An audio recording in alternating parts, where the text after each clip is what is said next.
ঢাকা মাতিয়ে এবার BPL fest 2024 হচ্ছে চট্টগ্রামে। এম এ আজিজ স্টেডিয়ামে চলছে কনসার্ট। এ নিয়ে আরো জানাতে সেখান থেকে যুক্ত হচ্ছেন শোয়েব রহমান। শোয়েব, জানাবেন যে কনসার্টে উন্মাদনা কেমন দেখছেন এবং চট্টগ্রামে কারা মঞ্চ মাতাবেন আজকে?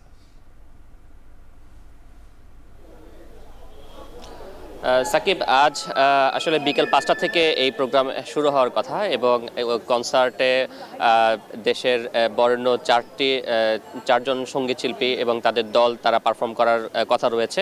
এবং আমরা দেখেছি যে বিকেল 4টার পর থেকে বা তার আগে থেকেই মূলত এখানে যারা দর্শকরা রয়েছেন, দর্শক শ্রোতা যারা রয়েছেন তারা আসতে শুরু করেন এবং এখনও কিন্তু দর্শক শ্রোতারা আসছেন। আমরা এম এ আজিজ স্টেডিয়ামের 2 নম্বর গেট সংলগ্ন অবস্থানে রয়েছে এবং এখানে আপনি দেখতে পাচ্ছেন যে বিসিবির যারা স্বেচ্ছাসেবীরা রয়েছেন তারা সহ আইনশৃঙ্খলা বাহিনীর সদস্যরা প্রতিটি দর্শককেই চেক করে তারপরে তাদেরকে নিরাপত্তা নিশ্চিত করেই কিন্তু তারা স্টেডিয়ামের ভেতরে প্রবেশ করতে দিচ্ছেন। এবং স্টেডিয়ামগুলোর বাইরে আমরা দেখেছি আইনশৃঙ্খলা বাহিনীর পর্যাপ্ত সদস্যরা রয়েছে, বিজিবি যেমন রয়েছে, সেনাবাহিনীর সদস্যরা রয়েছেন এবং সেই সাথে যে কোনো বিশৃঙ্খলা এড়াতে পুলিশ সদস্যরাও কিন্তু কাজ করছেন। এবং এখানে যে শিল্পীদের কথা আপনি জানতে চাচ্ছিলেন, এখানে মূলত মুজা এবং এরপরে অ্যাভয়েড রাফা এবং এর পাশাপাশি ফুয়াদ এবং সঞ্জয় টিম তারা মূলত পারফর্ম করবে এবং সবশেষে হাবিব ওয়াহিদ তিনি পারফর্ম করবেন বলে আমরা জানতে পেরেছি। এবং আপনি জানেন যে এবার বিপিএলে 7টি দল অংশ নিচ্ছে এবং সেই 7টি দলের খেলা অনুষ্ঠিত হবে 3টি ভেন্যুতে, ঢাকা, চট্টগ্রাম এবং সেই সাথে সিলেট।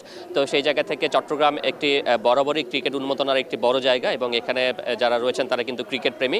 কিন্তু এই বিপিএল কনসার্ট নিয়ে আমরা যতটা উত্তেজনা আগে দেখেছিলাম, অর্থাৎ ঢাকায় যে পরিমাণ উত্তেজনা দেখা গিয়েছিল, চট্টগ্রামে এসে সেটি কিছুটা ভাটা পড়েছে এবং এর প্রধান কারণ যেটি দর্শকরা বলছেন যে আসলে প্রচারণা অনেকটা কম হয়েছে এবং এই কারণেই মূলত দর্শক শ্রোতাদের কাছে খুব একটা বার্তা পৌঁছয়নি এই বিপিএল ফেস্ট বা বিপিএল যে কনসার্ট হচ্ছে সেটি নিয়ে। এই কারণে ভিড়ের পরিমাণ বা দর্শকদের আগমনের পরিমাণ কিন্তু কিছুটা কম।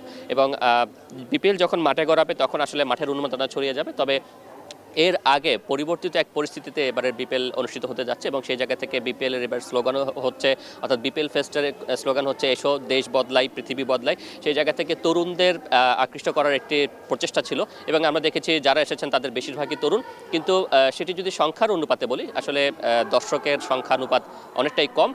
সেইভাবে আসলে যে দর্শক সমাগম হয়েছে সেটি বলা যাচ্ছে না। সাকিব। চট্টগ্রাম থেকে যুক্ত ছিলেন শোয়েব রহমান, তিনি জানাচ্ছিলেন বিপিএল ফেস্টের খবর।